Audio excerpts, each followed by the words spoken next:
बिस्मिल्लाहिर्रहमानिर्रहीम। Welcome to balance bite. अब 16 to से पहले हम चैप्टर नंबर 16 में एक और कॉन्सेप्ट डिस्कस कर लेते हैं। पहले तो हमने ये डिस्कस किया था जी बॉन्ड को इशू करते हैं और इशू करने के बाद उनके ऊपर इंटरेस्ट किस तरह से पे करते हैं।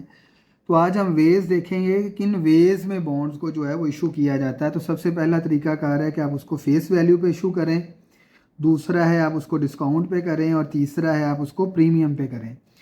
फेस वैल्यू का मतलब है कि अगर उसकी पार वैल्यू या फेस वैल्यू 100 रुपीज़ है तो आप एक बॉन्ड जो है वो 100 रुपीज़ का ही इशू कर रहे हैं। और डिस्काउंट का मतलब है कि आप उसको बिलो 100 कर रहे हैं, 95 का, 98 का, 99 का, 97 का। तो जब आप फेस वैल्यू पे इशू करेंगे तो जर्नल एंट्री सेम होगी, कैश अकाउंट डेबिट और बॉन्ड्स पेएबल क्रेडिट। लेकिन जब आप डिस्काउंट पे करेंगे तो तब आप क्या लिखेंगे कि बॉन्ड्स पेएबल तो आप हमेशा पार वैल्यू से क्रेडिट होगा, जो उसकी फेस वैल्यू होगी उसी से क्रेडिट होगा। फॉर एग्ज़ाम्पल उसकी अगर पार वैल्यू या फेस वैल्यू 100 है तो वो 100 से क्रेडिट होगा। कैश आप रिसीव कर रहे हैं 95, तो 5 रुपीज़ जो हैं वो आपके पास डिस्काउंट में आ जाएंगे। तो यानी कैश भी डेबिट होगा, डिस्काउंट भी डेबिट होगा और बॉन्ड्स पेएबल 100 से क्रेडिट हो जाएगा। तो डिस्काउंट का मतलब है कि आप बिलो फेस वैल्यू जो है वो अपने बॉन्ड्स को सेल कर रहे हैं। देन थर्ड वन है प्रीमियम। डिस्काउंट है बिलो फेस वैल्यू, प्रीमियम है अबव फेस वैल्यू। जो फेस वैल्यू है उससे ज़्यादा आप जो है वो इशू कर रहे हैं। फॉर एग्ज़ाम्पल आप जो है वो एक 100 रुपये वाला शेयर 105 में कर रहे हैं, तो जो बॉन्ड्स पेएबल हैं, बॉन्ड्स हमेशा पार वैल्यू से क्रेडिट होंगे, प्रीमियम के सामने 5 रुपीज़ आ जाएगा और कैश आप टोटल कलेक्ट कर रहे हैं 105। तो या तो बॉन्ड्स आपके फेस वैल्यू पे इशू होंगे या डिस्काउंट पे इशू होंगे या प्रीमियम पे इशू होंगे। ठीक है, अब हम डिस्कस कर लेते हैं कि अगर डिस्काउंट हो तो वो क्या होता है, अगर प्रीमियम हो तो वो क्या होता है। जो डिस्काउंट है ये डेबिट ज़रूर हो रहा है लेकिन ये एसेट नहीं होता, ना ही ये एक्सपेंस होता है। याद रखिएगा, लॉन्ग टर्म फंड्स को जनरेट करते हुए या लॉन्ग टर्म फाइनेंसिंग करते हुए जितना भी एक्सपेंस होता है वो आपकी डेफर्ड कॉस्ट होती है और डेफर्ड कॉस्ट बैलेंस शीट में एसेट साइड पे लिखते हैं। और उसका रूल होता है कि कंपनी की पॉलिसी के अकॉर्डिंग आपने हर साल उसको थोड़ा थोड़ा अमाउंटाइज करना है। यानी अमाउंटाइज का मतलब है कि आपने हर साल उसको थोड़ा थोड़ा एक्सपेंस बनाना है। यानी मैं इस बात को रिपीट करता हूँ कि जब भी आप डिस्काउंट पे बॉन्ड्स इशू करेंगे तो डिस्काउंट पे जब इशू करते हैं तो वो एक्सपेंस हो गया। तो लॉन्ग टर्म फंड को क्रिएट करते वक्त जितने भी एक्सपेंस हों वो आपके एक्सपेंस नहीं होते, उनको आप डेफर्ड कॉस्ट कंसिडर करते हैं और उनको आप उस साल की इनकम स्टेटमेंट में नहीं लिखते, बल्कि आप उनको जाके बैलेंस शीट में एसेट वाली साइड पे लिखते हैं और हर साल थोड़ा थोड़ा उस एक्सपेंस को माइनस करके इनकम स्टेटमेंट में लिखते हैं।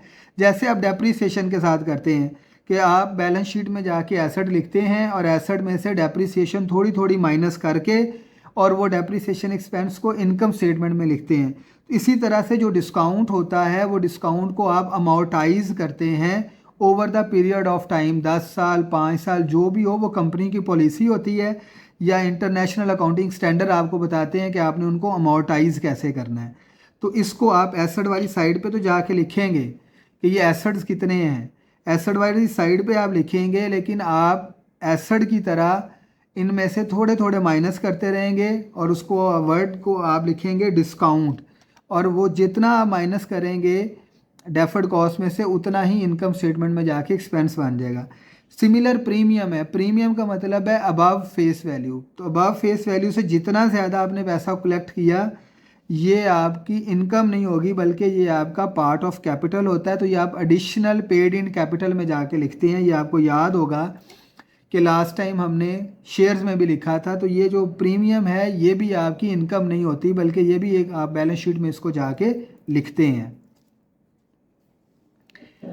तो अगर हम बॉन्ड्स को लिखें तो जब इसको अमाउंटाइज करें, जो मैं आपको बता रहा था, या अमाउंटाइज की एडजस्टमेंट करें या जो उसकी एडजस्टिंग एंट्री करेंगे हम at the end of year, तो वो एडजस्टिंग एंट्री क्या होगी कि बॉन्ड इंटरेस्ट एक्सपेंस डेबिट हो जाएगा, बॉन्ड इंटरेस्ट पेएबल क्रेडिट हो जाएगा और वो जितना आप अमाउंटाइज कर रहे हैं वो भी क्रेडिट हो जाएगा। ठीक है, तो वो हम उसकी फिर जो एडजस्टिंग एंट्री करेंगे, bond interest expense debit, bond interest payable credit और डिस्काउंट ऑन बॉन्ड पेएबल वो भी क्रेडिट कर देंगे। अब अगली बात आ गई कि आपने इसको जाके स्टेटमेंट ऑफ फाइनेंशियल पोजीशन, जिसको आप बैलेंस शीट कहते हैं, बैलेंस शीट में आपने जाके इसको किस तरह से लिखा। अब बैलेंस शीट में आप क्या लिखेंगे, बैलेंस शीट में आपको पता है कि लाइबिलिटी सेक्शन में जाके दो तरह की लाइबिलिटीज़ होती हैं, एक होती हैं करंट लाइबिलिटीज़ और एक होती हैं लॉन्ग टर्म लाइबिलिटीज़। अब करंट लाइबिलिटीज़ वो होती हैं जो विद इन 1 ईयर आपने पे करनी होती हैं। तो जो जितना भी बॉन्ड इंटरेस्ट पेएबल होगा वो सारे के सारी आपकी करंट लाइबिलिटी में लिखा जाएगा। या बैलेंस शीट आप बनाएंगे तो बैलेंस शीट में करंट लाइबिलिटी में बॉन्ड इंटरेस्ट पेएबल जो है वो आपकी करंट लाइबिलिटी में लिखा जाएगा। इसको आप लॉन्ग टर्म लाइबिलिटी में नहीं लिखेंगे। और लॉन्ग टर्म लाइबिलिटीज़ वो होती है जिनके साथ परसेंटेज होती है, जिनके ऊपर आपने इंटरेस्ट पे करना होता है और जिनको आपने 1 साल से ज़्यादा टाइम तक पे करते रहना होता है, उनको हम कहते हैं long term liabilities.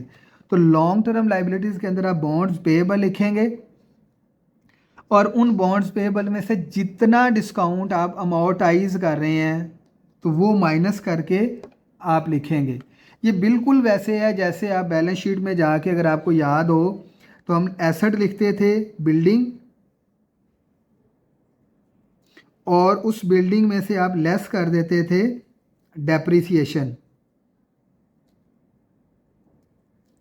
For example आपके पास थी बिल्डिंग 50,000 की, उसमें से आप 5,000 डेप्रिसिएशन माइनस करते थे, तो रिमेनिंग अमाउंट जो 45,000 की थी वो आप जाके बैलेंस शीट में एज इट इज़ लिख देते थे। सेम यही होगा कि जितने बॉन्ड्स पेएबल होंगे उनकी सारी आप अमाउंट लिखेंगे और उनमें से डिस्काउंट, जितना डिस्काउंट आप अमाउंटाइज कर रहे हैं, अमाउंटाइज करने का मतलब है कि जितना आप उसको एक्सपेंस बना रहे हैं, और एक्सपेंस बनाने का मतलब है कि जितना आप इनकम स्टेटमेंट में उसको लिख रहे हैं वो आप माइनस करेंगे, ठीक है।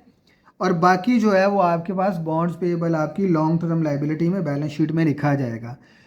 तो आगे जो आपसे कॉन्सेप्ट पूछा जा सकता है वो आपसे ये पूछा जा सकता है कि आप जो बॉन्ड्स हैं उनको फेस वैल्यू पे, डिस्काउंट पे, प्रीमियम पे इशू करें और इनको आप जाके बैलेंस शीट में लाइबिलिटी सेक्शन में कैसे लिखेंगे, उस तरह से लिख के या अमाउंट पुट करके बताएं। तो ये क्वेश्चन इस तरह से भी आगे पूछे जा सकते हैं। तो इस लेक्चर में हमने डिस्कस किया कि जो बॉन्ड्स को हम इशू करते हैं उसके 3 तरीके हैं, एक है फेस वैल्यू पे, एक है डिस्काउंट पे, एक है प्रीमियम पे। डिस्काउंट के ऊपर मैंने आपको कहा है कि जितना डिस्काउंट है वो कंपनी का, कॉरपोरेशन का एक्सपेंस नहीं है, बल्कि उसको एसेट साइड पे जाके डेफर्ड कॉस्ट में लिखेंगे और उसमें से थोड़ा थोड़ा करके माइनस करके, तो थोड़ा थोड़ा एक्सपेंस जो है वो इनकम स्टेटमेंट में जाके लिखते हैं।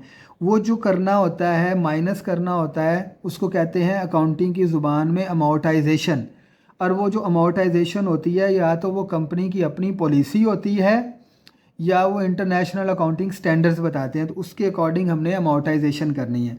अब प्रैक्टिकली इसको क्वेश्चन में किस तरह से करना है वो हम इन 16 सॉल्व जब करेंगे तो उसमें हम देखते हैं। इसमें किसी किस्म की कोई एम्बिगुइटी हो, कोई क्वेश्चन हो तो आप कमेंट सेक्शन में जाके मैसेज कर सकते हैं। Thank you very much.